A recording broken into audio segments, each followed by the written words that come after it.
Welcome to Bankless, and we've got a treat for you on the show today. I'm here in the greatest city south of the equator, Buenos Aires, where over 10,000 people converged for Ethereum Devconnect, a week-long conference distributed all over the city. On the Tuesday of Devconnect, we hosted the Bankless Summit, where we gave 12 speakers the opportunity to deliver their best, most educational, most passionate talk. The talk that they have just a burning desire to espouse to the Ethereum community, and therefore the world. We are packaging up a curated selection of these talks into 2 episodes. One episode featuring the talks from all the members of the Ethereum Foundation, Tomasz, Ansgar, Dankrad, and Danny Ryan. And another episode which represents my 4 personal favorites from the summit. Talks from Shay Ketsever from Flashbots, Lincoln Murr from Coinbase, Michael Dong from Brevis, and Luca Prosperi from M0. The Bankless Summit was done in partnership with M0, the universal stablecoin platform. They sit at the intersection of cypherpunk crypto economics and the TradFi explosion of interest in stablecoins and stablecoin infrastructure. They were just fantastic partners to have at the summit and really helped the whole thing come together. The episode that you're going to hear right now is the Ethereum Foundation episode, where Tomasz gives the lay of the land around Ethereum. Dankrad Feist gives his proposed strategy for Ethereum moving forward, his last talk as a member of the Ethereum Foundation before going on to Tempo. Ansgar gives a technical talk, how we scale Ethereum, and Danny Ryan tells his personal hero's journey to where he is today at Etherealize. So let's go ahead and get into all of these incredible talks, but first, a moment to talk about some of these fantastic sponsors that make the show possible. You can now borrow USDC against your Ethereum and Bitcoin on Coinbase. Crypto-backed loans on Coinbase make assessing liquidity seamless for crypto hodlers. Powered by Morpho, Coinbase crypto-backed loans gives you direct access to on-chain financing, allowing you to take out loans at competitive rates using your crypto as collateral. Over $1 billion in loans has been opened through Coinbase to date. On the Coinbase app, eligible users can borrow up to 1 million USDC using Bitcoin or Ethereum as collateral. Users can convert their USDC into fiat to make down payments, refinance debt, or cover urgent expenses, and more. The benefits are numerous. Interest rates are variable, typically between 4 and 8%, and respond to market conditions. Loans are approved in seconds without credit checks. Repayment schedules are variable, meaning there are no fixed deadlines. The kicker? Coinbase will not treat borrow transactions as taxable events. Manage loans directly in the Coinbase app with ease. It's currently available to US customers, except New York, and additional collateral types and increased loan limits are coming soon. Want to learn more? Click the link in the show notes or visit coinbase.com/borrow. Crypto is risky. Your sleep shouldn't be. 8 Sleep's mission is simple. Better sleep through cutting-edge technology. Their new Pod 5 is a smart mattress cover that fits on the top of your bed. It automatically adjusts the temperature on each side so you and your partner can both sleep the way that you like. It's clinically proven to give you up to 1 extra hour of quality sleep per night. 8 Sleep's Pod 5 uses AI to learn your sleep patterns, regulate temperature, reduce snoring, and track key health metrics like HRV and breathing. With a new full-body temperature-regulating blanket and built-in speaker, it is the most complete sleep upgrade yet. Upgrade your sleep and recovery with 8 Sleep. Use code Bankless at 8sleep.com/Bankless to get up to $400 off the Pod 5 Ultra during their holiday sale. That's 8sleep.com/Bankless. You also get 30 days to try it risk-free. Link in the show notes for more information. Introducing Frax USD, the genius-aligned digital dollar from Frax. It's secure, stable, and fully backed by institutional-grade real-world assets, custodied by BlackRock, Superstate, and Fidelity. It's always redeemable one-to-one, transparently audited, and built for payments, DeFi, and banking. The best of all worlds. At the core is FraxNet, an on-chain fintech platform built to align with emerging US regulatory frameworks where you can mint, redeem, and use Frax USD with just a few clicks. Deposit USDC, send a bank wire or tokenize treasuries, and receive programmable digital dollars straight to your wallet. FraxNet users benefits from the underlying return of US treasuries and earn just by using the system. Whether you're bridging, minting, or holding, your Frax USD works for you. Frax isn't just a protocol, it's a digital nation, powered by the Frax token and governed by its global communities. Join that community and help shape Frax Nation's future by going to frax.com/r/bankless. Frax, designed for the future of compliant digital finance. Hi everyone, so this will be very much like slides clicking. I think that's 150 slides, so try to show you a lot of things around Ethereum or Ethereum Foundation. I think I was thinking of like which topic finally I submitted, so I thought I'll talk about everything a bit. So it was meant to be Ethereum Finance. Will be a bit of next 5 years of Ethereum from the perspective of the foundation. So we celebrated 10 years no downtime, innovation and uptime. And I've showed these slides a few times. It was my thinking of how to expand as much as possible what Ethereum should be in 10 years. I thought it should be all the assets in the world in the digital form, so everyone has the permissionless access through Ethereum to all the assets in the world. You don't have to necessarily financialize everything in the world, but you want to give access to the things for whatever automation reasons. All automation, I mean, not only financial markets automation, but also embodied AI, automation of robotaxis, robotics, humanoids with verification. If you want to make sure that the future is safe, automated, connected to global finance for everyone, open source, that's how we do it. Provide ambient trust. So this is more like what Ethereum really delivers, the ambient trust for any applications. That's why Ethereum should be around you. So you can always reach for that trust if you like it from institutions around you. Deliver privacy and security, some of the fundamental values of Ethereum to everyone by default. Make the world open source. And what I mean by that is that every single aspect of the institution, of the government, of the financial systems around us becomes open source. And you can participate in definition of that the same way as you work on any GitHub protocol, on any GitHub repository in the world. And yeah, that makes the world permissionless. And what Ethereum Foundation is doing towards supporting the Ethereum ecosystem this year, we've done some restructuring, and because we had a lot of, we had Ansgar and probably some other speakers that will talk and focus more on protocol.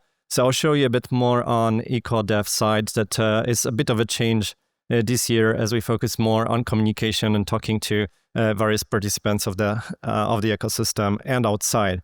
So ecosystem acceleration part of the EcoDev is developer acceleration, founder success, app relations, and enterprise acceleration.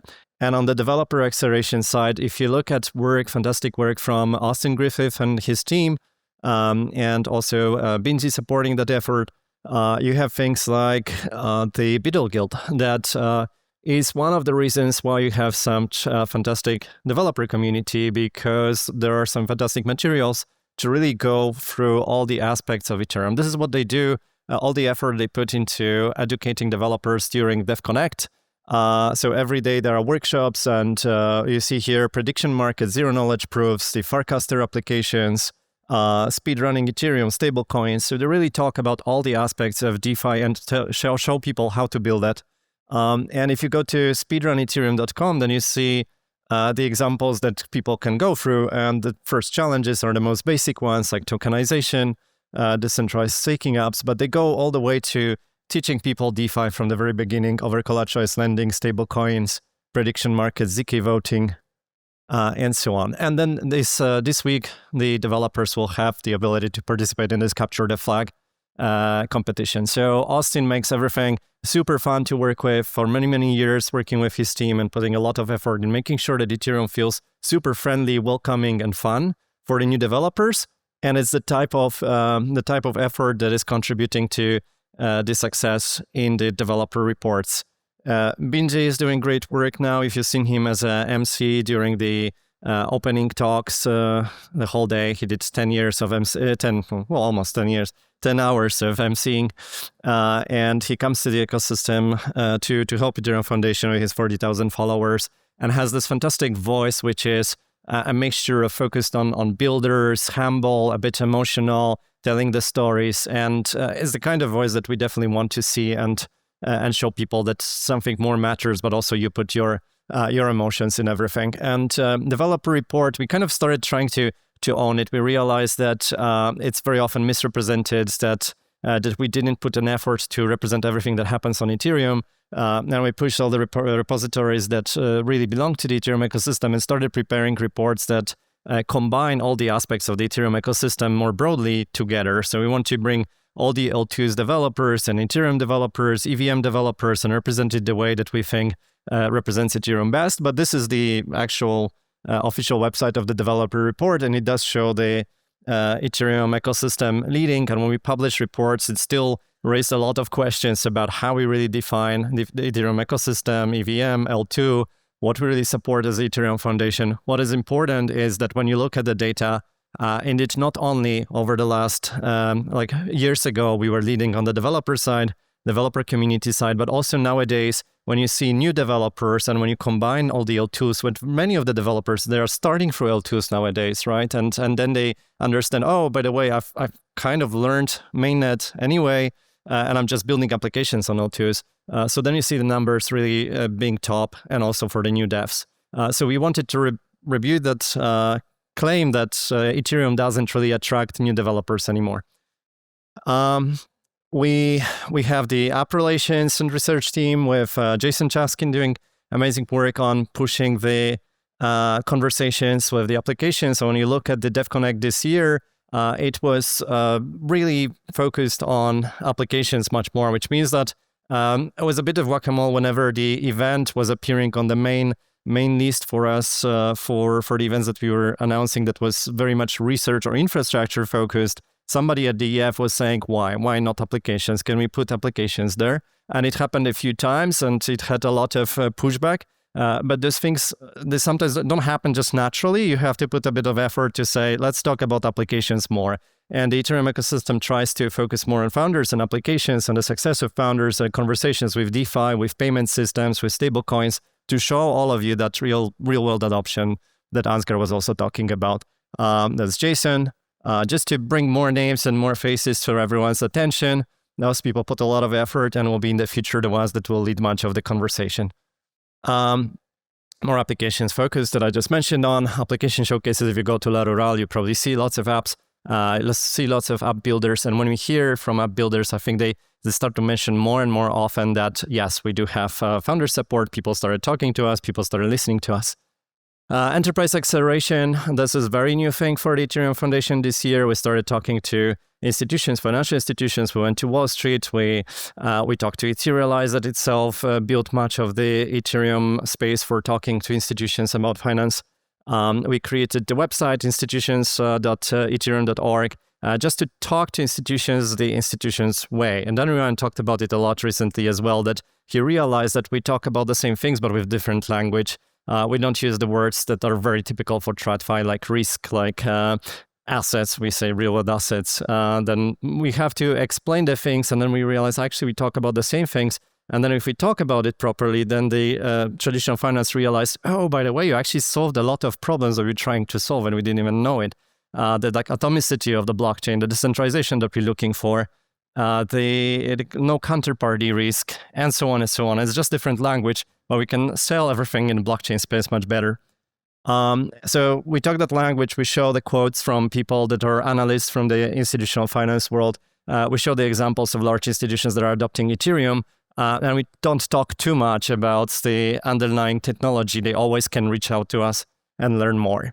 And, earlier this year, we've seen that people expect Ethereum to become this new finance layer. And many institutions that we go to say, well, we expect that will start disappearing. And it's great to participate in it. Actually, we've supported it for many years. This is when you talk to people inside the institutional hierarchies, and they're climbing up just for the future to either merge with the blockchains, with Ethereum, or simply to continue changes, maybe jump. But it happens less often that people have to leave the institutions to start something in Web3. Now they start disrupting these institutions from inside, not really disrupting, but making that evolution happen and allow the whole transition to happen. I think that gradual disappearance of the institutions in the way that we've seen it in the past.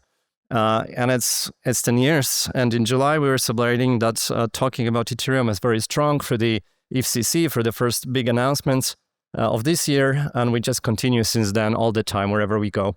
The numbers keep showing Ethereum as super strong. 10 years, over 10 years. It's just when I was preparing the switch from 10.2 years to 10.3 years. So I'll be counting every month and every year forever. 108 billions of the top value securing the network. So this is staked ETH. Lots of TVL on DeFi, and this is so much more than any other competing solution. So DeFi is absolutely crushing it on the Ethereum ecosystem. Stablecoins, TVL, 61% on Ethereum mainnet, and high volumes on DEXs. For the first time, I'm just pushing my picture. Okay, but this is Hong Kong FinTech Week. We went a lot to the events in Asia to talk to family offices, to banks, to institutions, talking about tokenizations in Asia, in Brazil, in US, in New York. That was Next Fin event, not organized by the Ethereum Foundation, but supported by the Ethereum Foundation. Then we organized a similar event in Hong Kong where we invited top institutional CEOs, CFOs, analysts of the top institutions participating, talking on stage with people from the foundation, from the top DeFi applications, and so on. Founder success team that supports founders with access to capital, with the mentoring, with the first stages, the first few months, years. So we wanted to transition that path from going to something like If Global Hackathon, and then having an idea and then thinking, okay, how do I accelerate from here to launching a product and getting funding and then getting users. So that's the founder success story. And again, Abbas joined recently as just one of a few fantastic members of the team. And one of the things that they prepared and announced is a Founders Lab. It happens this week, where probably around 20 different founders teams will have access one-on-one without any like panel talks, just simply access one-on-one to some of the top builders and most successful entrepreneurs of the Ethereum ecosystem. You see Jesse, you see Sandeep, you see Mike from EtherFi, Benji himself. So the founders will be able to understand how to communicate, how to fundraise, how to organize the companies, and so on. And also what we wanted to express was whenever we start talking about the Ethereum ecosystem, we want to present L2s. We want to show that all of this is together. So when we talk about founder success, we send founders not only to mainnet, but we show them this is how you can get financing and mentoring from L2s. So we push that through the ethereum.org website, but not only there, also through Devconnect, through LRWA, we invited all the L2s together, and we said one important thing to change compared to some of the previous big events of the Ethereum ecosystem is to push somehow and encourage L2s to be together in one space.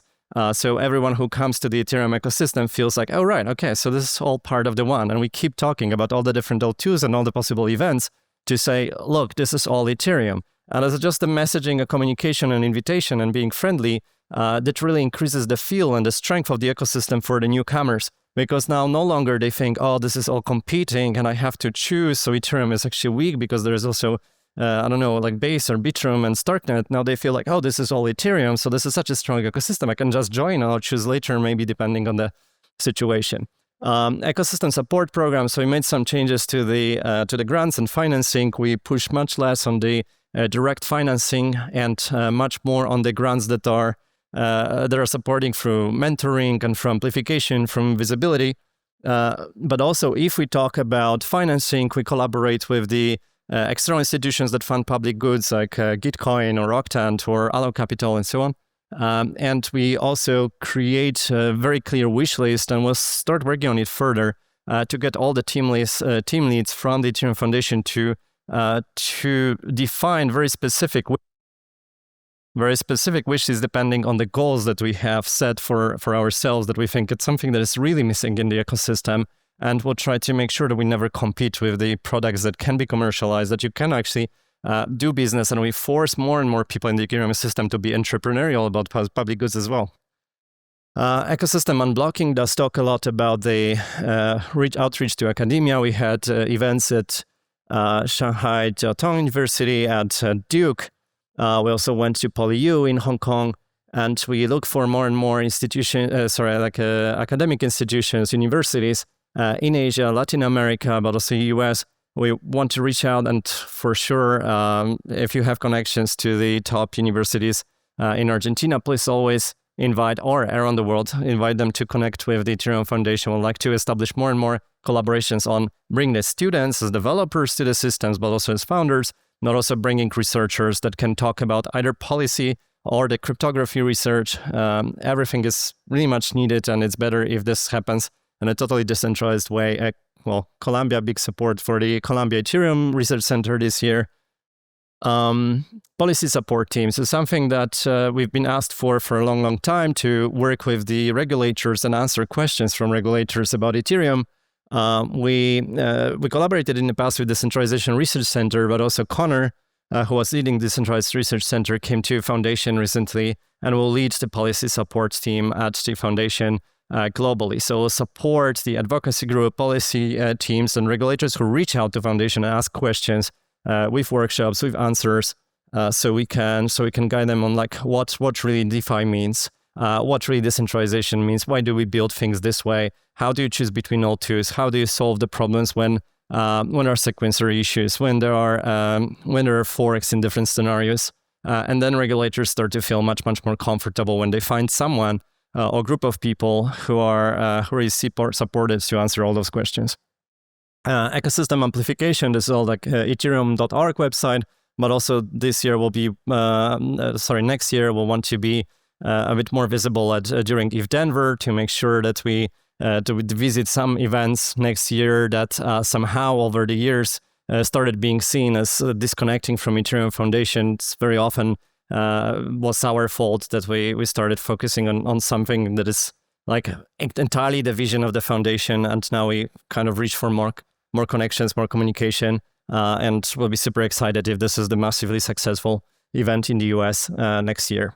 They're going to a new venue. The Ethereum Everywhere team is a bit of a response to much of the feedback that was talking about how we're not creating local physical hubs that are focused on founders and supporting founders to be successful and meet regularly, not the events that happen once per year in different cities, but something that happens every week. So we're opening the Hong Kong hub with SNZ. There are locally fund support for LATAM funders. The Ethereum London between Encode and Ethereum Foundation and another my team, I think. The frontier research with the robot fights underground. So things that are a bit multidisciplinary that connect people from AI and longevity and biotech and Ethereum and can help them work together. What can I say about the governance of Ethereum now? We try to make sure that it continues super transparent, and we start to think how to involve more people and more feedback into how we drive the all core devs through the reports and support of full understanding of the ecosystem. So obviously always ETH Research was the driver of the ideas, and the Ethereum Magicians is all the IPs. Forecast nowadays allows you to read through all the transcriptions and understand what happens on the all-core dev calls. But what's also important is that through the Ethereum Foundation work of the EcoDev team, we have many more conversations with the ecosystem, with DeFi teams, with L2 teams, with institutions, and we collect that to provide in the future very structured reports that say, this is what the main problems are, and this is how the industry is trying to suggest to solve them and provide it to the all-core devs so they can independently address those issues and they can start choosing in a very informed way and not we kind of want engineers to feel like they can silo into this like engineer mode and or like researcher mode while being having access to all the information from the outside world on what's important, what the problems are. So many calls, obviously, the moment when we define how we structure, how we seek that feedback, it can be gamed a bit. We will organize more of the strategic calls with the other participants, and we provide those reports. And this will lead to a selection of headliners. Headliner idea is for every single network upgrade will have something that is big enough to talk about, something that really changes Ethereum to talk about. Otherwise, why to push a network upgrade? And this not necessarily has to be a large core development effort. On the side, a bit independently, there is Lean Ethereum roadmap that shows 5 years of Ethereum roadmap that talks a lot about solutions around ZK. And talking about the DeFi space, because this one also promised, but I have 30 seconds left. It's totally okay. I'll probably go over half of the slides. So nowadays we'll talk more about the hybrid DeFi, and I think that if we see the examples of recent announcements from Aave with the insurance for the participants, I'll read through the details. Probably there's some small text there. Insurance of the deposits. Then finally we have more and more solutions for big institutions and users to combine the traditional solutions and DeFi. This is EtherFi that starts to look more and more like neobank. This is an example of Morpho and Coinbase. And the predictions are huge. 2 trillion for the stable coins market, 2 trillion on the tokenization market. We've expected Ethereum domination, and beautiful, beautiful numbers everywhere. And really, I guess I'll share it and you'll see. But everything else, I think, is mostly review of the numbers from RWA XYZ that look fantastic for Ethereum. Everywhere it's like 60, 70, 80% of the market domination. And generally, whatever other chains, all at once, were promised they're trying to achieve, I kind of feel they didn't. And Ethereum did this year. And it looks amazing. When you look into numbers, then you realize that you can very, very easily answer any questions about are the things going well on Ethereum. The numbers are great. Scaling, you've heard from Ansgar. See those scaling comments about the blobs and L2s. Lean roadmap shows us how we'll scale 100 times whatever you've heard on Bankless. A fantastic episode with Justin Treg about going to gigagas per second for ZK. This is happening. It's moving much faster than we expected. And I don't have to click for everything else. There's lots of L2s presented. Look at all of them, like 20, 30, hundreds of L2s that are innovating and are super strong. It feels we're waiting for the time when we'll be talking about L2 premium on Ethereum. I don't want to go too much over time. Thank you, Tomasz. Thank you. We got time for one question before we get Tomasz off the stage. Who's got a question for Tomasz? Yeah. Hi, Tomasz. I have a lot of respect for what you do. I was wondering how you're able to figure out what the right thing to do and drown all the noise, especially because people are very emotional, especially on Twitter and things like that, when, prices go up and down and things like that. How do you figure out who to listen to or what the right thing to do is? So I think it's important to understand a few aspects of it separated. So one is the mood of the entire industry. So we don't look at prices as a target or anything in the context of what decisions we are making, but it's worth to keep looking at the prices almost as a metric that tells you what the mood of the entire industry is. Because very often the financing of the projects of startups or founders is dependent on the under token prices and so on. So if you see that everything collapses on the market, you know that your founders are stressed or need support or need just someone telling them these are the examples of the past, this is the founders that were successful for the MER markets and so on. So this allows you to already the filter feedback based on the current mood and also adjust the feedback based on the current mood and understand how you should talk and what you should talk about. Should you be more excited, less excited, and so on. The other thing is just if you talk to enough people, like hundreds or thousands of people, and we start aggregating it, the truth just keeps becoming clearer and clearer. And especially as you continuously talk to successful founders or the founders that are very perseverant, pushing for years and years of thinking of what I'm doing wrong, what I'm doing right. If you hear enough of that, the false ideas, the ideas that don't make sense, some ideas will obviously look false and some ideas will look like they are obviously genius.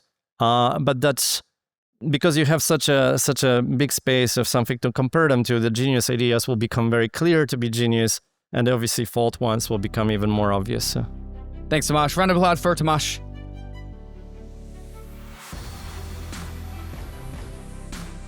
And in order to achieve that vision, Ethereum needs some scale, which is why we're going to bring up Ansgar to talk about how Ethereum is scaling next year. Yeah, hi everyone. As David said, I initially wanted to just purely talk about our scaling plans for next year.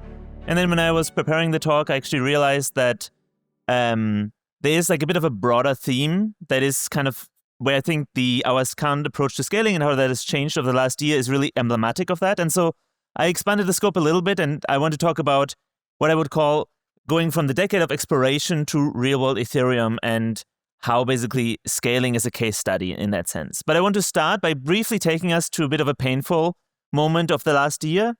Not this tweet in particular, but I think it is emblematic. I think many of you remember this time, late last year, early this year, there was a lot of tension in the Ethereum community, and given that Vitalik is basically representing Ethereum like no one else, I thought it was good to take an example. But there was many people were screaming at each other. Basically, everyone had this feeling that something was going wrong, but it wasn't quite clear what was the problem.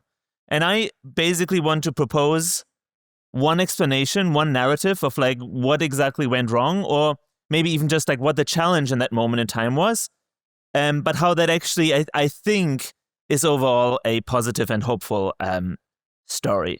So what I would propose is that basically from the conception of Ethereum, from basically the white paper, the yellow paper, all the way until maybe sometime through last year, Ethereum and crypto as a whole was really in this decade of exploration. And decade of exploration means most of the real adoption of the technology is still in the future. In a way, you're still in a sandbox. It doesn't mean what you're building is not already real in the moment, but you're still building towards a broader vision. A lot of the reasons why people were in this space at the time was not because they were excited about what was happening, but they were even more excited about the potential for the future.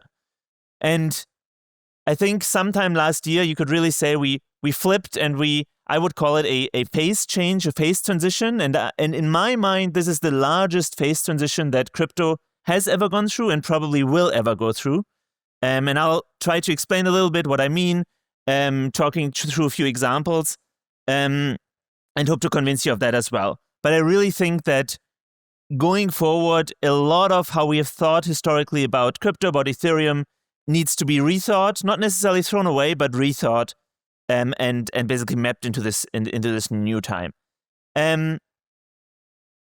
Real world Ethereum, the first time I at least came across the term, and I think actually this is where it originates, I couldn't find any earlier mention, is a good friend of mine, DC Posh.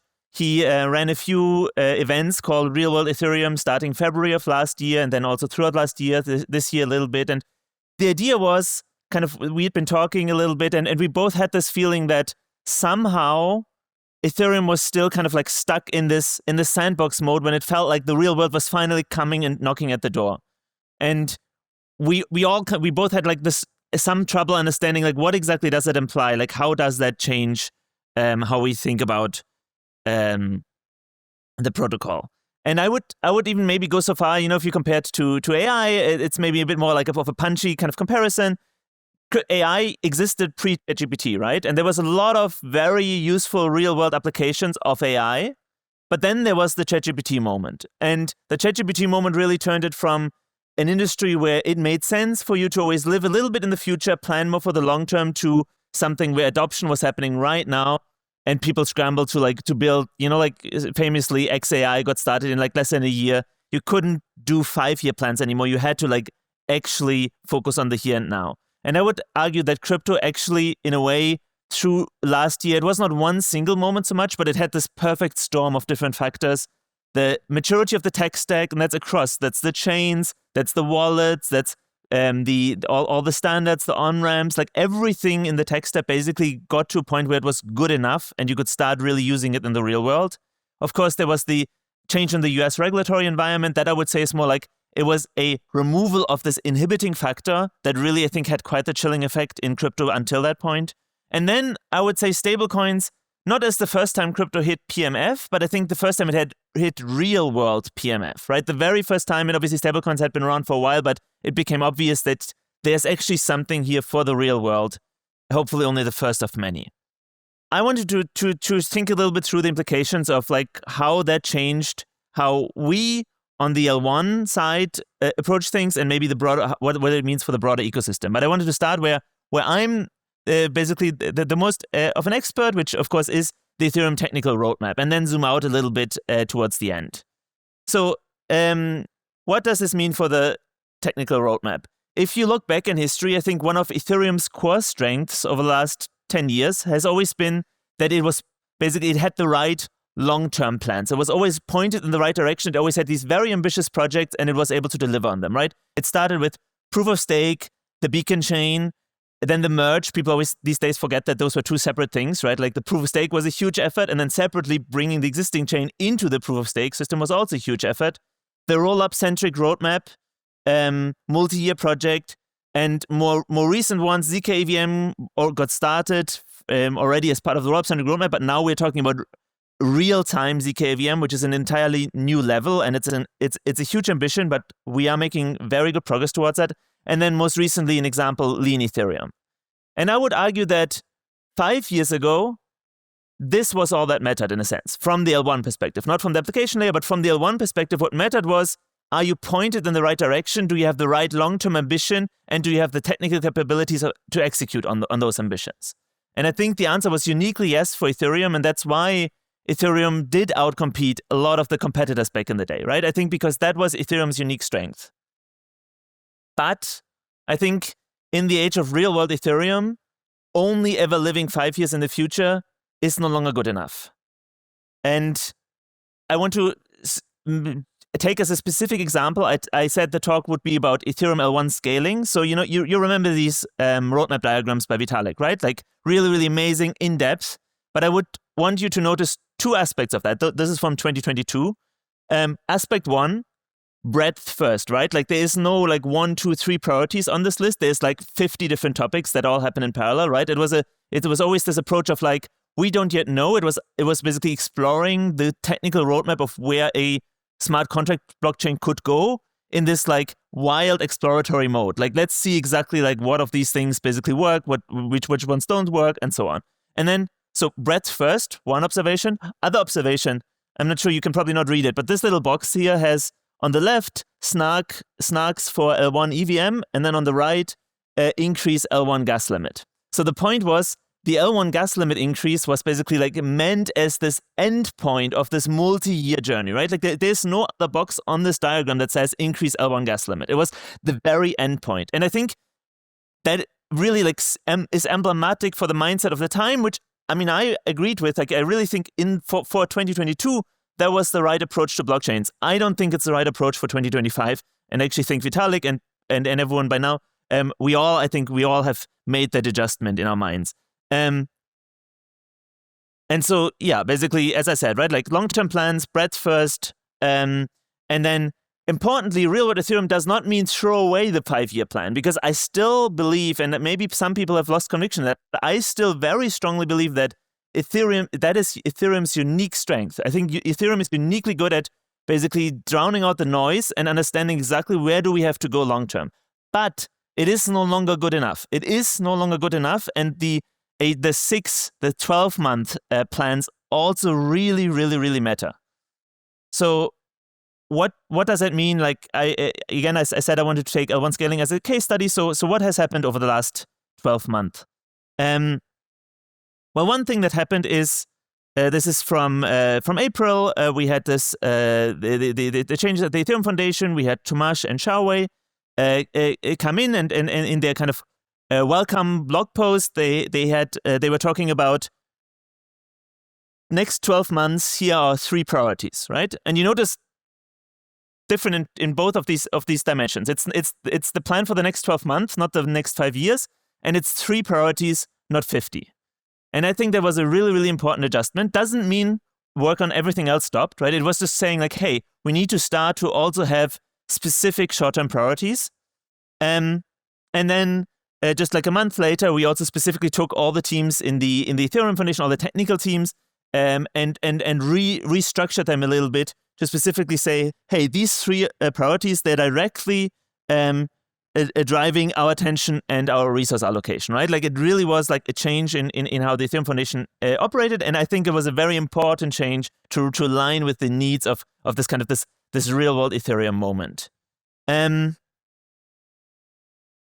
So why is L1 scaling on that list? Like what made it one of those priorities? Well, so what was the story? At the beginning of the year, we were already at almost 4 years of no throughput increase of Ethereum. We'd been at 30 million gas for almost 4 years, or 15 million before we had the 5059 upgrade that introduced the target max. And we had the plan, right? We had the long-term plan, the right long-term plan towards real-time L1 ZKVM, but we were only halfway through that plan, right?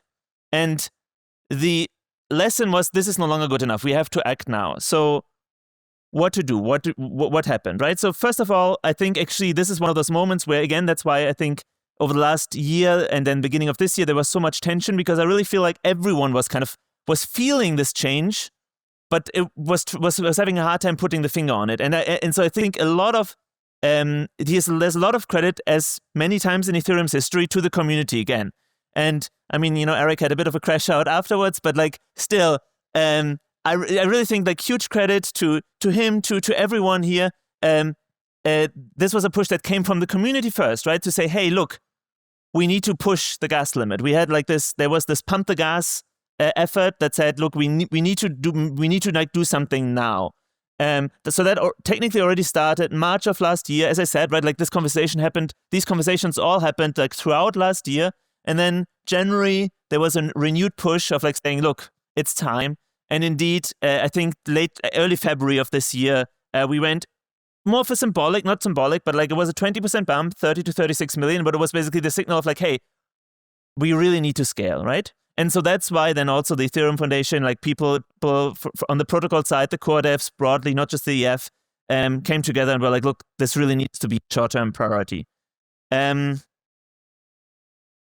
So how much do we want to scale, right? On the left, there's a blog post by Vitalik, also from February of this year, saying like, hey, even within the rollup-centric roadmap, like say a 10x seems like a good idea, right? Like we need more scale even just for that.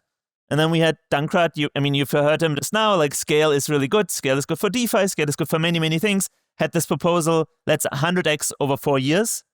And then Justin is always on a different scale, just reminded us that with ZKVM, of course, everything's possible, 1000x, like why not, right? So like 10x, 100x, 1000x, where are we actually going? Well, actually, I would say those are all not so different, right? Like 10x in 2 years, 100x in 4 years, 1000x in 6 years, that all comes down to 3x per year. And so I think that is basically the target, a realistic target for scaling. And importantly, right, like I would say out of those different timescales, the one that I'm maybe the most uncertain about, and we'll talk about it in a second, is this kind of medium term. They're like maybe 2-3 years out. But the point is, again, we have great long-term plan, and now let's not think about 2-3 years. Let's for now just focus on the next 6-12 months, right? And that I think really was the core lesson. And so we are now 6 months in, depending on when you start to count, whether the blog post that originally announced the priorities or then the reorg that actually aligned the work at the Ethereum Foundation to help deliver this. We were roughly 6 months in, so halfway through that period, and we're just coming up to a second bump that we were able to deliver here. So initially in July, we were able to just find a few easy wins, like client optimizations that took a relatively short time, and we went to 45 million of gas. And then it took a few more months to have another batch of client improvements ready. So now we had 60 million. Importantly, it's not like any increase from this point onwards will take longer and longer time, because all of this was in a way hard mode, because that was without being able to make any changes to the protocol itself. So the 60 million, we are rolling that out together with the Fusaka hard fork, but it's not yet enabled by anything in Fusaka. That is basically something that we're ready for today, even before Fusaka goes live. Once Fusaka is live, there's actually some small improvements in there that will allow us to go even higher, 80, 120 million, something like this, early next year. And then if you think back, right, like we started maybe in May of this year, early next year we go to 80, 120 million. That's roughly 3x from where we started with the 36 million. So first year, checkbox, we are on track, right? Okay, so works. Beyond 12 months, good news. I think we can actually stay on this course for a while at least. Let's see. Glamsterdam, the next hard fork upcoming next year, another 3x is very realistic. Not guaranteed, a lot of hard work left, but very realistic. And then the 2 hard forks afterwards, H-star, I-star, how we call them, another 3x, very, very possible, very plausible. Beyond that, we will start to need help from the ZKVM effort most likely, but the timelines actually align that this is not unrealistic. And I think I wanted to take that opportunity to come back a little bit. ZKVM to me symbolizes this like the old Ethereum strength, right? Like the thing we should not give up, and just because we are now focused on the short term. And so I just wanted to say, ZKVM to me, real-time ZKVM is also a really amazing a topic that showcases Ethereum's continued strengths, right? So many people doing amazing work in this effort, but I wanted to highlight too, Justin, who I would call our ambassador to the future. I really think he is uniquely able to just always live 5 years in the future and see where the tech should be going, right?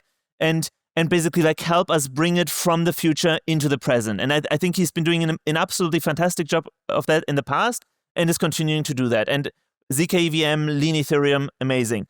And then we have Kev, and Kev actually joined the Ethereum Foundation only like, I don't know, but at this point, like 2 years ago, full time. Had been doing amazing work before. He has invented Noir, that you might know from the Aztec side. Absolutely amazing engineer, right? And he's now leading the engineering side of that effort, right? And so it's no longer just let's do the research forever until it's like fully finished. let's actually prioritize engineering as soon as we possibly can. And let's try to find ways. With ZKVM, there's actually a path where we can possibly start to get some of the benefits progressively over time. And so Kev is really spearheading that effort. And I personally am very, very excited to see where that's going. And I think, again, this symbolizes this, let's not throw everything away, but let's find a way to balance the short term and the long term, because that's what this moment in time calls for. So that was the part that I'm the most of an expert on, Ethereum roadmap. Now I wanted to briefly talk about two other things. The first one is like the smaller concentric circle around that, what some people call Ethereum strategy. And there I just want to say that, like, in the past, I think 5 years ago again, right, like blockchains that were too focused, too obsessed with strategy were doing something wrong, right? Because back then, what you really needed to get right was the tech, was the long-term plans. But now I think it is important that we at least also consider kind of these strategic questions. And I just wanted to show a few up. Oh, that's unfortunate. But for me, that was one line, but doesn't matter. Just a few quick mentions, right? Like Dankrad mentioned L1 DeFi, right? Like what exactly, like what do we need to do on the L1? What do we need to prioritize to be the best continued home for DeFi, right? Like how can we best support DeFi? Is that more scale, shorter slot times, other things, maybe other non-technical things, like, right? Like what is our strategy behind there, not just the technical side? Real world asset issuance, right? The assets are coming on chain, and it's important that we are intentional about it. Like, what is the desired architecture? Are they supposed to be issued on all the chains and then interoperate like through intermediaries? Are they supposed to be issued on one chain and then propagate through the ecosystem? Like, how are these bridges supposed to work? All of this needs intentional design, and that's something that we need to get right. L1s, L2s, I think it's been a big topic, right? And I think the biggest question there is, how can the L1 continue to support the L2s in the best way possible? So that is with data scaling, right? That is also with faster finality, but that might also be with better interop. That might also be with non-technical things. It also means, how can we best help guide the L2s towards the most synergistic outcome with the L1, right? That's also a non-trivial question. And then third, I want to briefly mention this. Maybe it's a bit more controversial, but like, I think the question is also from a strategic point of view, is the L2s even the right abstraction, right? Like, what about these other important allies of Ethereum, Polygon, Gnosis, these kind of chains come to mind, right? They're not technically L2s. Clearly, they are somehow part of the Ethereum family. Like, how do we best express that? How can we make sure that broader Ethereum ecosystem is all synergistic with each other? And then, of course, just wanted to mention it, not going to go into it, but ETH, Ethereum, what is the relationship and how can we make sure that is synergistic as well? And here, point is, again, the lesson of real-world Ethereum is just to say, hey, we need to keep iterating on these questions. We need to make progress on the time scale of 12 months, not 5 years. And I'm basically out of time. I'll very quickly do like the last point, because it's also the one that I'm the least of an expert on, Ethereum ecosystem. What are maybe potential lessons for the Ethereum ecosystem? First slide. I actually had a colleague that wore this sweater a couple years ago, but then I didn't find a photo, so I just searched on X and found someone else posting this as well. I think there was swag a couple years ago. I swear, Mom, my job is real. I thought that was hilarious because I had this exact same problem, right? Explaining to my friends, family, like what my job was a couple years ago, almost impossible.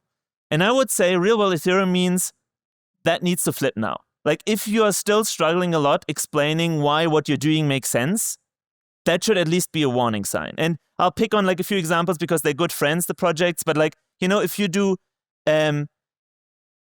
content coins, if you do intersubjective work tokens, right?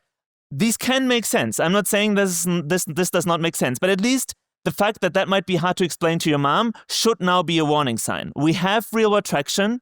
We should understand that in the past, a lot of this circular, inwards-facing attraction on Ethereum was necessary to build up the infrastructure, but now that we have real-world traction, let's not get distracted by all the rest. And then last slide, and I'm done. That should not mean lose Ethereum's ambition, right? Like, that is very core to my heart. Like, I think if you look back, there was a lot of these, like, this dreamy time of Ethereum where people really had these, like, big ambitions, like chains as these sovereign entities, these sovereign systems, not just infrastructure. ICOs as this amazing way of, like, leveling up capital formation in a new way. DAOs as the next generation of human coordination. And even prediction markets, you would say, well, aren't prediction markets at least a crypto success story? In some sense, yes. But if you look at the current examples, I would say they're relatively thin in terms of the actual on-chain part. And even there, I think we could do more. There were all these ideas around future key, right? Using it for governance. We should not just make crypto become infrastructure now that we hit the real world. So that's all from my side. Sorry for running a little bit over, but I just wanted to leave you with real world Ethereum is here. Let's make the most of it. Thank you. Thank you, Ansgar. I do want to fit in time for one question if we have a question. Yeah, up in front. What will the most successful scenario for the foundation be one in which Ethereum achieves such a high scalability that offers so much block space that the transaction cost boosts marginally? So finally, the capacity could cost a few Ethers to use all the capacity of Ethereum. Is this the most successful scenario? To have so much block space that finally only few Ethereums can cost all the transactions? I don't think the strategy is to scale the L1 so that it's the only chain you ever need. If that was the question, right?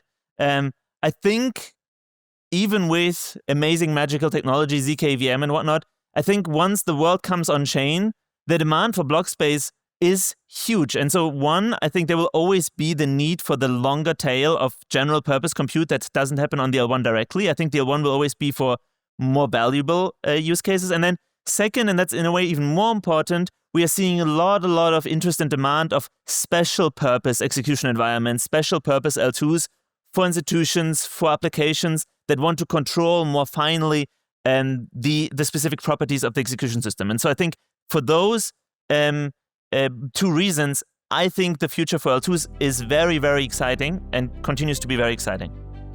Thank you, Ansgar. Awesome.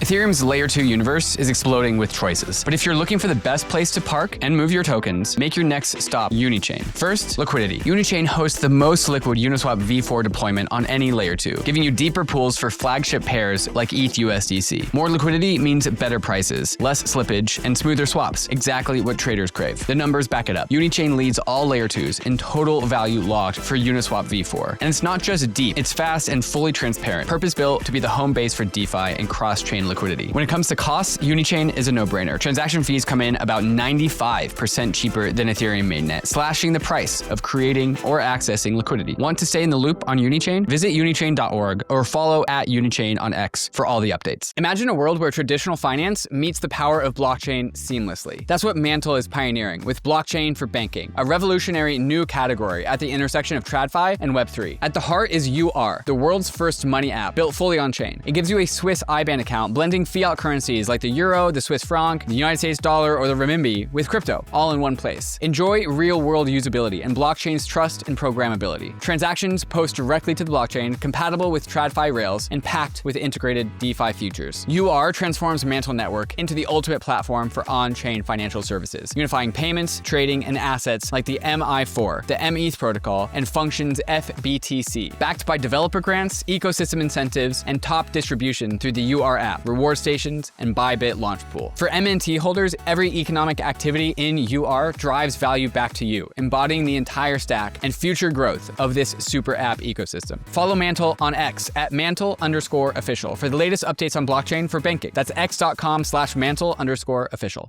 Hello, I'm going to talk about Ethereum's DeFi-centric strategy. So I want to start by talking about revenue, and I'm gonna just say I think there's a lot of talks about talking about revenue, it's bad. Do you just want Ether to be a DCF asset? But let's just go back to the basics and say revenue, just whatever you think is just a good thing. Everyone can have their own way of valuing an asset, and that's completely up to you. And actually, you can't really tell to other people how they should value an asset.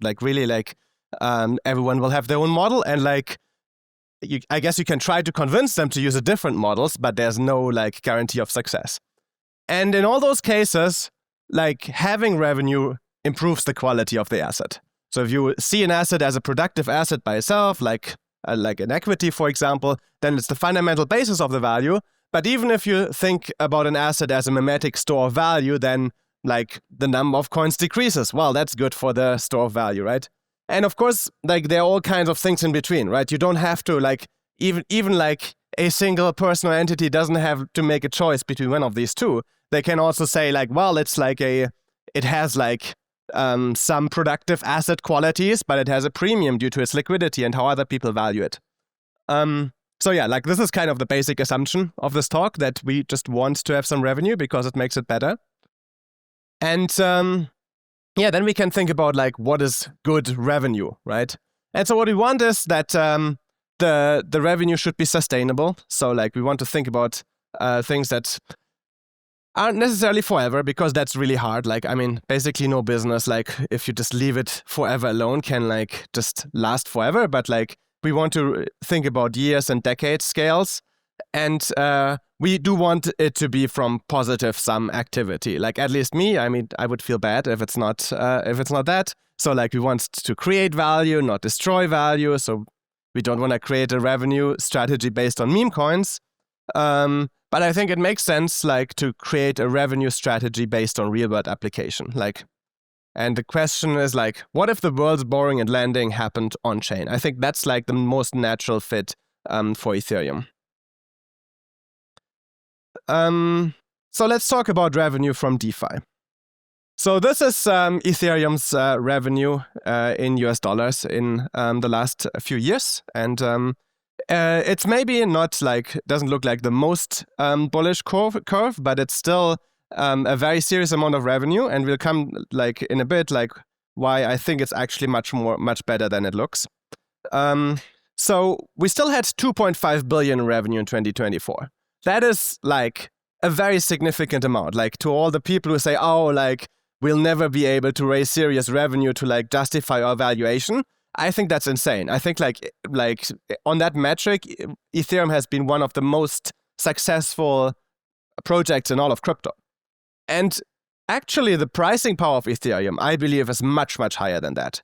Like basically when you think about it, the current congesting pricing, you could also call it the minimum viable fee.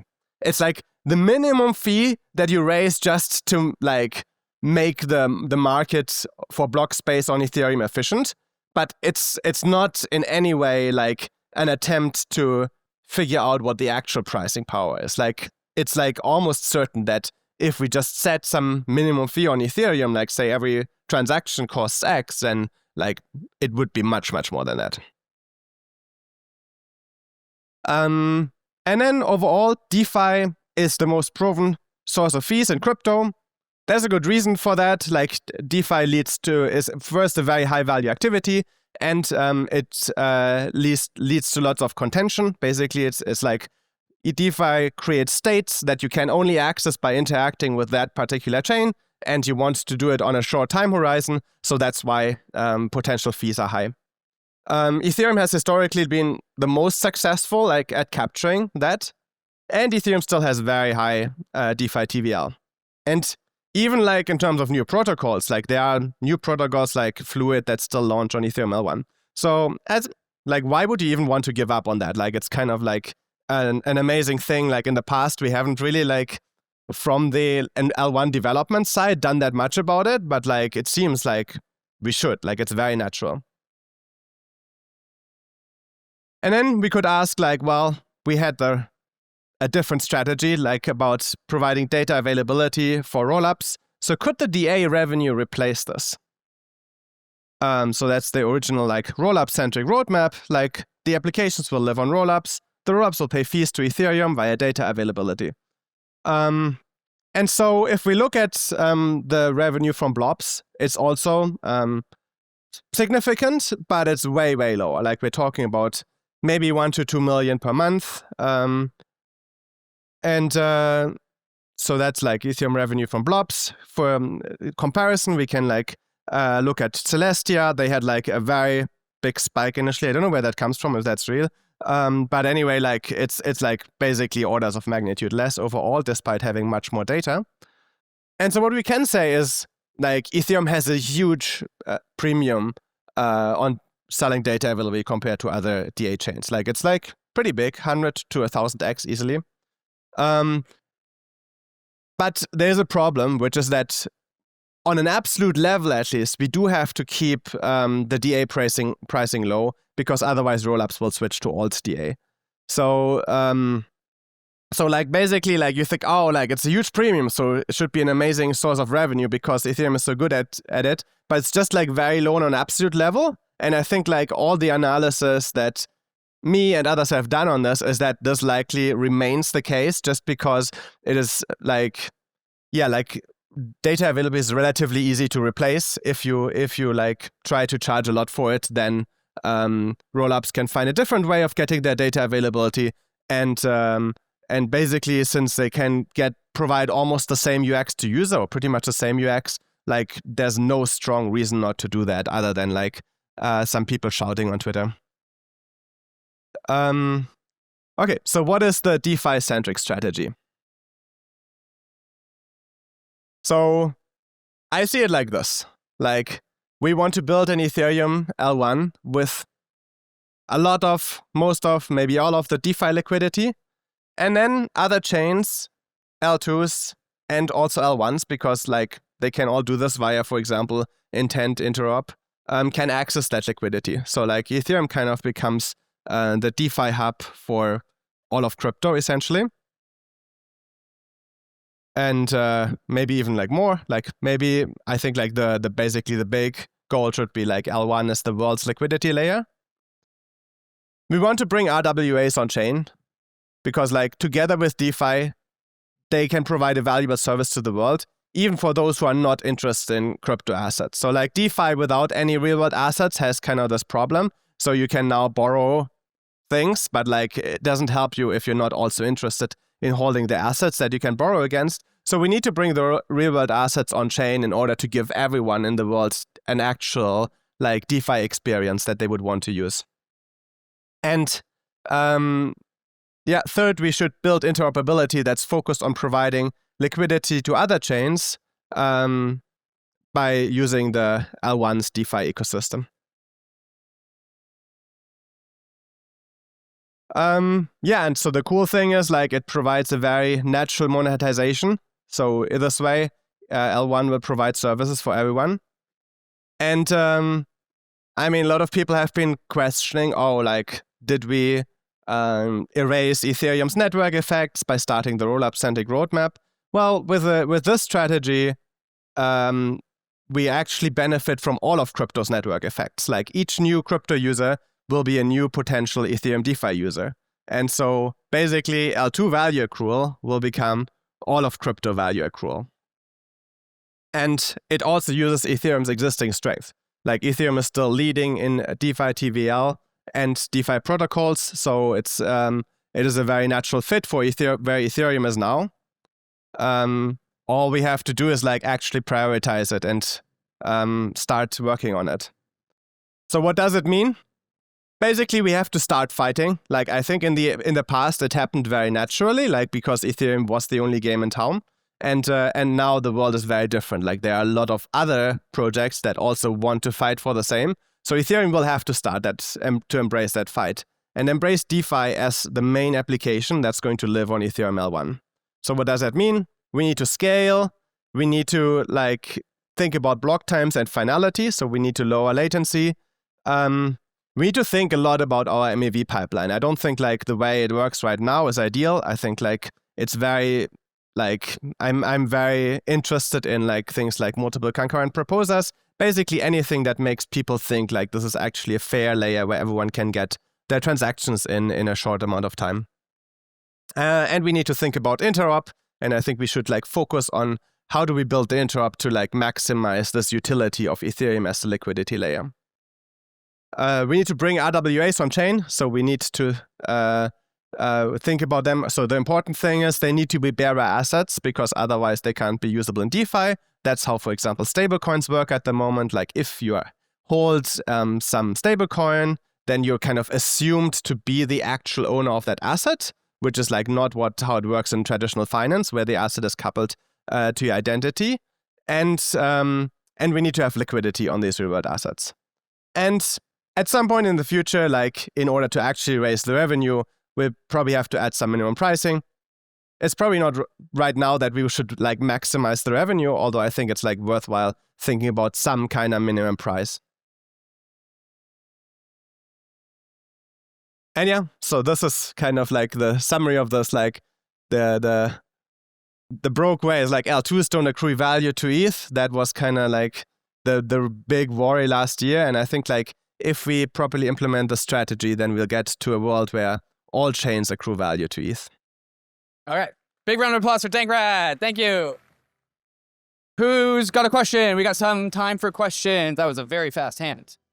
Thank you. Great presentation. So just question about like, does this approach really play to the L1's strengths? So like one thing you could say is, well, yes, you can make the L1 faster, you can scale it, but ultimately DeFi people are going to want to do the fastest possible chain, the fastest, most scaled possible block times. And so are we going to be making some sacrifices to really compete with those chains? You know, I think of like Lighter or whatever, like new DeFi-like speed, basically. And can the L1 compete, really?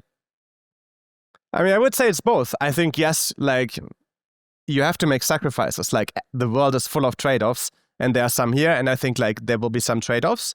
I don't think the trade-offs lead us to, oh, we just have to like become like a centralized chain in one data center, because there are other effects at play as well. Like there are network effects which are real on liquidity, and like currently Ethereum has them. So like we need to keep those, and then like the game that we're playing is very different from the one that other chains are playing. So I don't think like as a user, like is your primary thing like you think, oh, where do I get the lowest latency?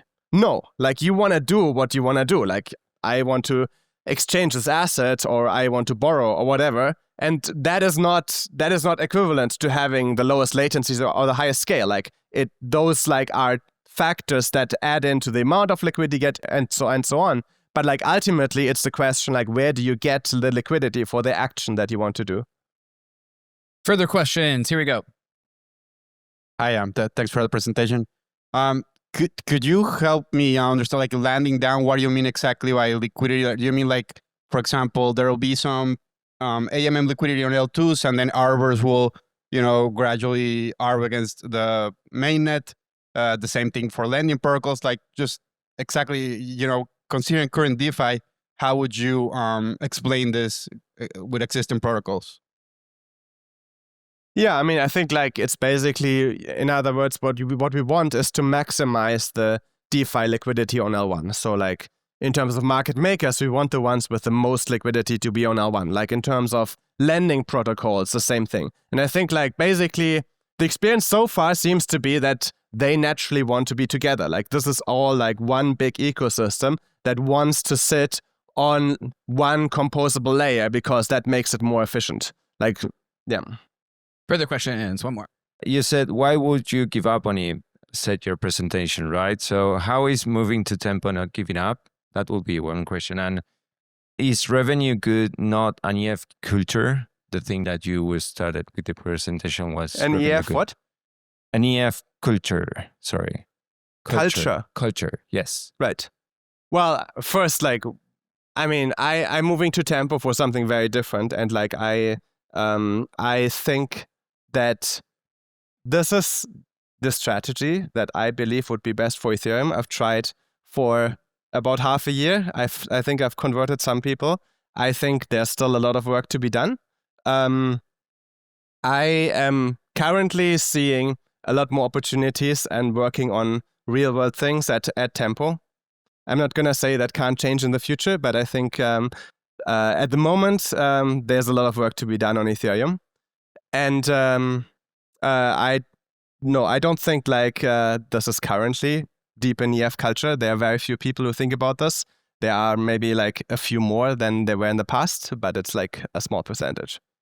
Further questions. One more. Hey, great presentation, Dankrad.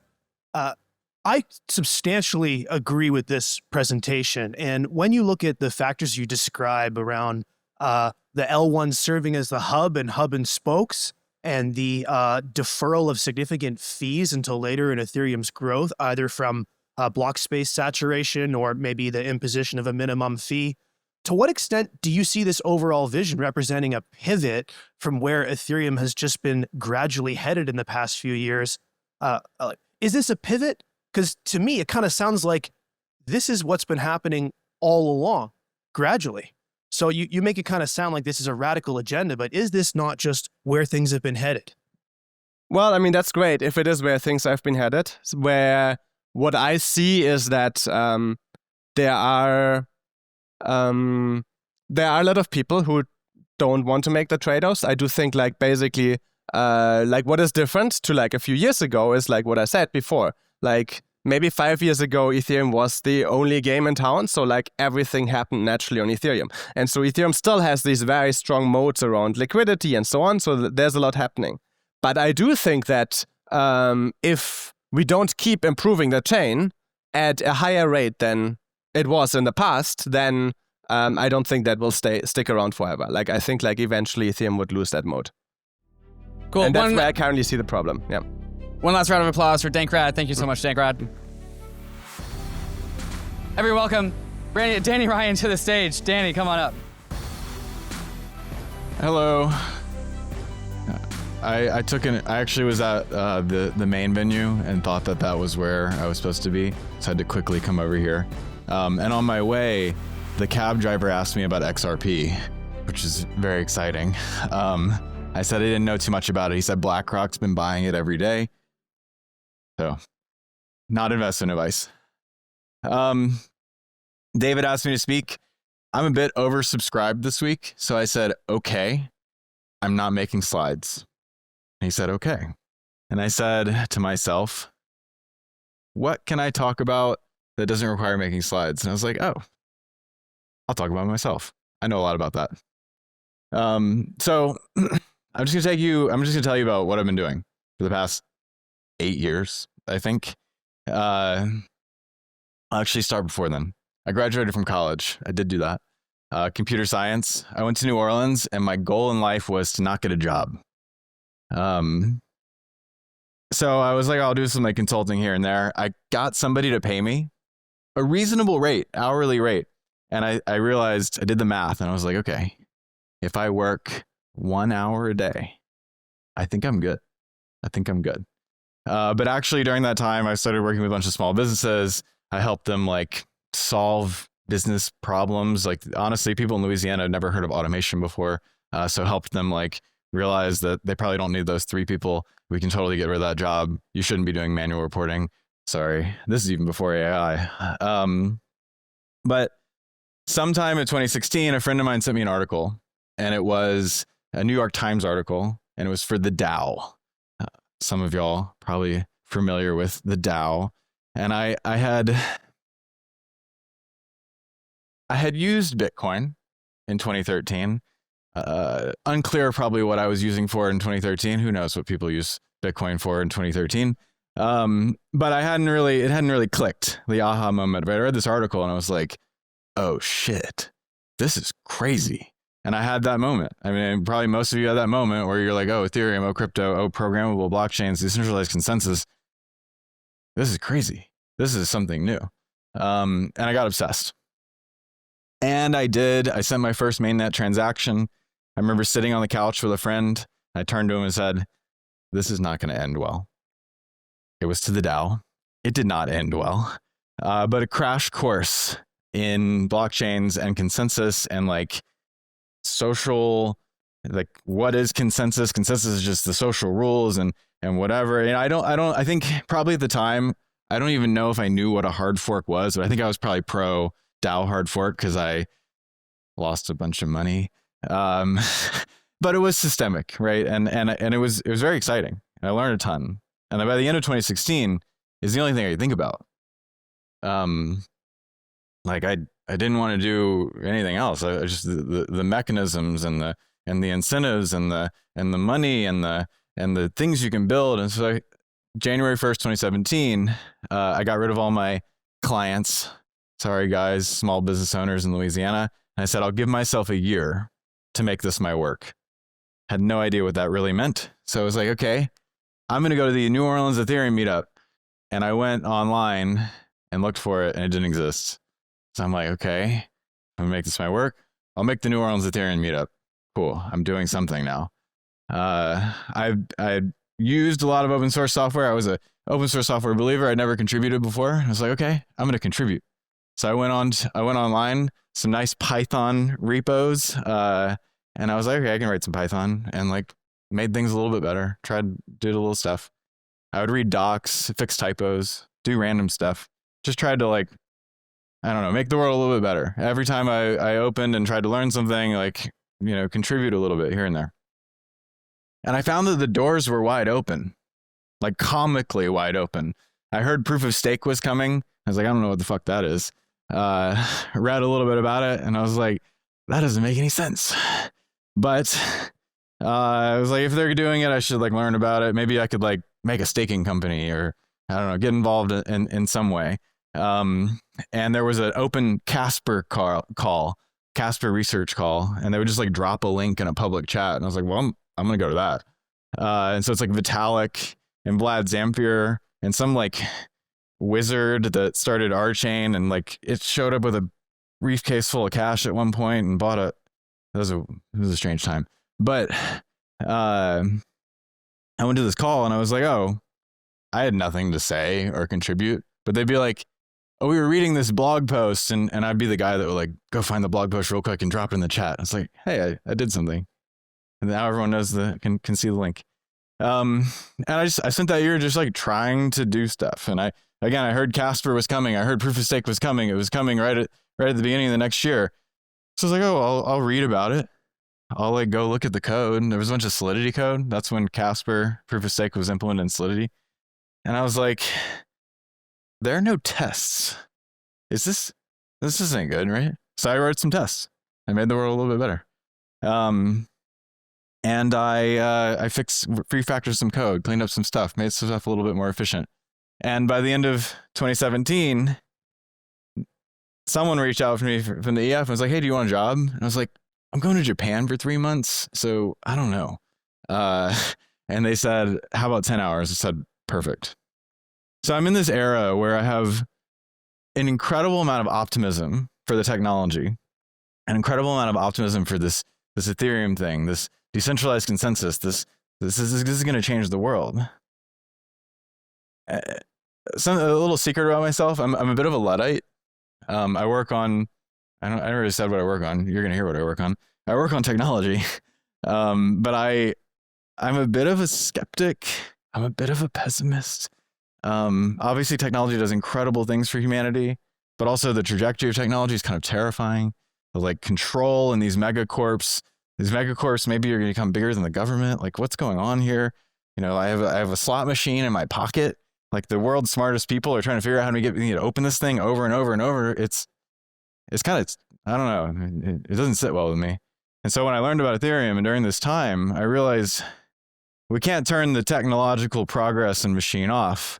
And it's just going, and it's going, and it's going. But maybe with this technology, we can like change the trajectory. So I'm kind of unbridled optimism for the technology during this era. And I got to work at the EF. And while I was in Japan, Carl from Optimism, he was at the EF at the time. We were chatting and he's like, hey, we're in Tokyo. I was like, what? So I went to a coffee shop and I'm hanging out with Carl and Vitalik in a coffee shop. And I'm like, what the fuck's going on? I'm just like a random person on the internet. And I'm hanging out with Carl. And anyway. And I'm like, okay, well, I'm going to like do what I can. I'm going to try to keep this thing moving. So I'm like, okay, guys, what do we have to do to get proof of stake live? Thinking like they know the answers. Of course they know the answers. And like, I don't know. I mean, so, okay, well, maybe we should write an EIP, right? Like, that's what people do. I've never read an EIP at that point, but I know they exist. And they're like, yeah, let's write an EIP. And Carl's like, I said, okay, so who's going to do it? Carl's like, not me. Okay. And Vitalik said, do I have to do it this time? And I'm just sitting there with these two guys and like literally my heroes. And I'm like, I'll do it. I'll write the EIP. Literally never read an EIP. I'll write the EIP. We'll write the proof of stake EIP. And I went from 10 hours a week to this is all I'm doing every day. I met Aya at the time. She had just started the Ethereum Foundation as well. She happened to be in Tokyo. A bunch of them were in Tokyo. And she said to me, when's proof of stake going to launch? And I was like, I don't know, like 6 months. This is the beginning of 2018. I was a fool. So then somewhere at some point in 2018, I functionally was kind of like running the research team at the Ethereum Foundation, like 6 months in. And Hudson Jameson at the time, he reached out and we were talking and he's like, you're the only one that responds to their emails. I was like, okay. Turns out communicating was important. Wrangling the researchers was important. And the doors were comically wide open, so I just kept walking through them. We kept building. We kept working and working and working and working and working. And this thing that I thought was going to take 6 months took 3 years. But that was only the phase 0 launch. That was the launch of the beacon chain, but like, no, it didn't actually touch mainnet. And we told everyone it's mainnet. And it's kind of mainnet, but anyway. 2 years later, we finally do the big thing, the merge. The thing happened. And I mean, it was an incredible release, right? It's the hardest I've ever worked on anything. Probably the longest, other than like my schooling career, that I've ever worked on anything. It's the biggest thing I've ever done, maybe the biggest thing I'll ever do. And it was very exciting. Then a couple years pass. I'm still kind of doing the same thing, still running the consensus calls, doing the thing. And at a certain point, I wake up and I'm like, I'm just kind of doing the thing. I kind of did the big thing, and now I'm just doing the thing. And I was also like tired. I was kind of exhausted. Mentally, but also like kind of existentially and physically. Like it'd be 10 a.m. and I'd be like, I kind of want to take a nap. I think I might be burnt out. And at the beginning of the years are confusing sometimes. But at the beginning of 2024, I hit up Aya and I was like, I gotta go. I'm sorry. It's time to go. I gotta go. And she said, really? I think you should stay. Let's take some time. Take some time. Why don't you take a sabbatical? So I said, okay. I'll take 3 months. I'll get my head in order. We'll figure out what I'm doing from there. It'll be fine. Maybe I won't go back, but maybe I'll go back. But I'll take 3 months. Friday, day 1. I end. I'm done with work. Saturday, I guess that was Friday's day 0. Saturday, day 1. Okay. I'm going to start thinking. I don't have the weight of the world on my shoulders anymore. Sunday, day 2. It's Easter Sunday. My dad and my mom, they're divorced. They come to my house. There's kids running around. We're having fun. We're cooking. We're literally putting the dinner on the table. And I get a knock at the door. And I go answer the door. And there's a young woman dressed in like business casual, whatever. And she hands me a stack of papers. So you've been served. And I was served by the United States government. I was served by the SEC personally. And I can kind of feel it right now. Like the amount of adrenaline that I felt, I felt fucking crazy. Like I had this stack of papers. My family's in the fucking house. And I'm like, what have I done? And I go into the back room and I'm just looking at this stuff. And everyone's like eating, like, what's Danny doing? What's going on? Who's at the door? It's Easter. And I'm like flipping through these documents. And I'm like, I'm shaking. And like, I'm just like a random guy on the internet. I was just working on stuff that I thought was cool. I was just working on stuff that I thought was going to change, like it's positive. Like, of course, we want new technology. We want like open technology. It's open source. Like, oh, I don't know. I didn't do anything. And then I'm like, I don't want to go to jail. Am I going to go to jail? I know people that have gone to jail, and I thought they pushed the boundaries more. Like, I'm just working on proof of stake. I don't know. And it was fucking terrifying. And I spent the next 3 months of my sabbatical talking to $2,000 an hour lawyers out of New York, prepping for an interrogation, essentially. They wanted to talk to me, like, in the document, it said, you need to be in New York on Friday. And I'm like, what the fuck? This is the US government saying I need to be in New York on Friday. So the 3 months that I was supposed to not spend thinking about crypto, I'm now like deeper and it's the only thing I can think about. And it turns out the SEC is a civil organization. The worst I could do is lose all my money and go bankrupt if they fine me enough. But it's not criminal. But they said, but be careful. The DOJ is sometimes lurking right behind the SEC. So I'm like, what the fuck's like? So Then the ETH ETF was approved while the SEC is like trying to interrogate me. And I'm like, what the fuck's going on here? And then they went from, we want to talk to you yesterday to maybe we'll talk at the end of the summer. Then a week later, I get a letter in the mail and it says, case closed. Don't worry about it. And I'm talking to these lawyers in New York and they say, and they used to work at the SEC. It's kind of fucked up. You work at the SEC, then you become a lawyer, you specialize in the SEC, and they know the people. It's really strange. It's called the revolving door. I think that's illegal in most countries. And they say, never in our history have we seen the SEC proactively close a case.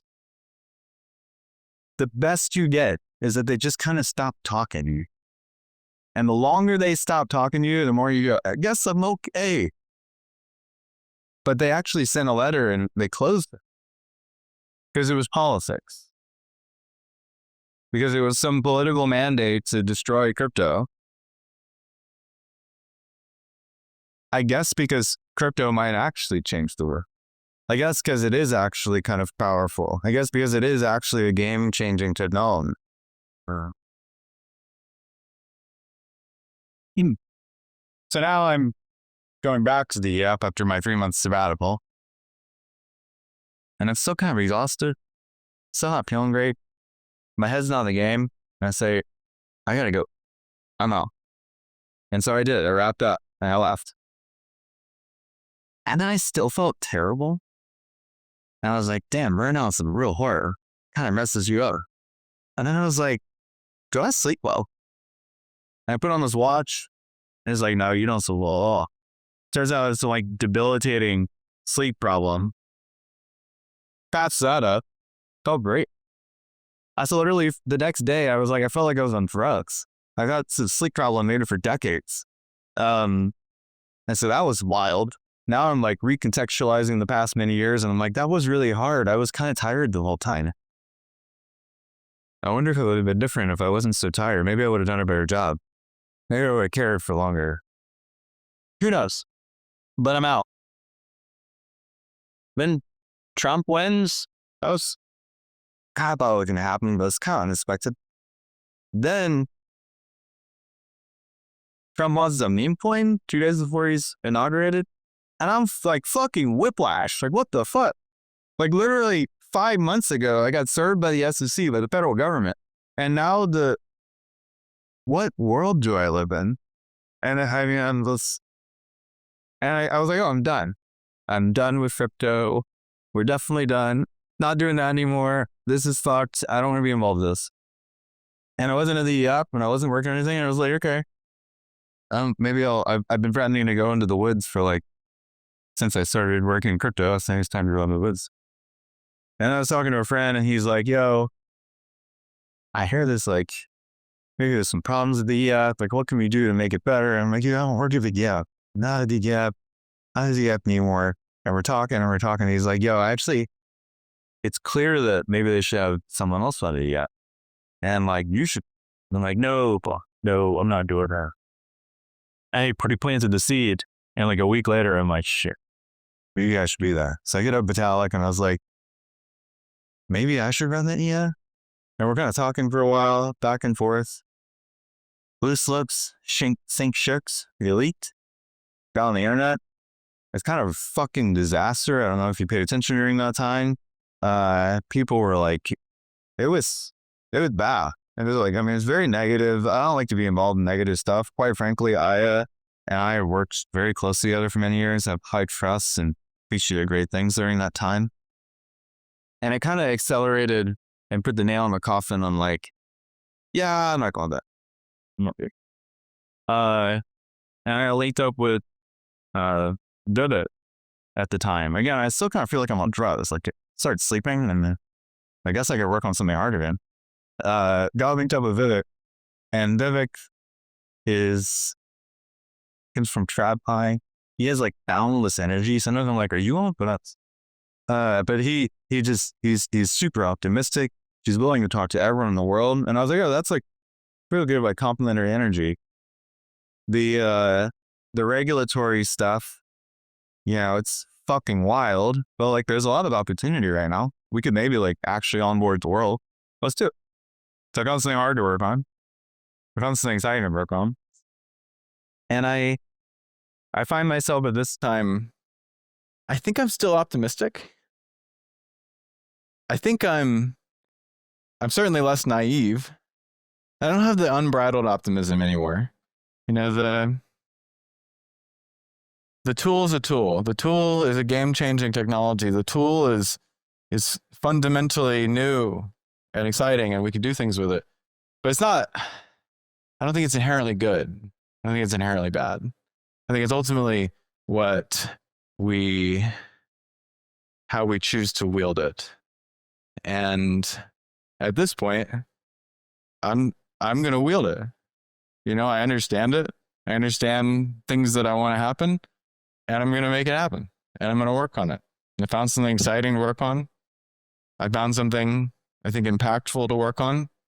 And I think, you know, the life is what you make it, and the world is what you make it. So I'm going to go make it.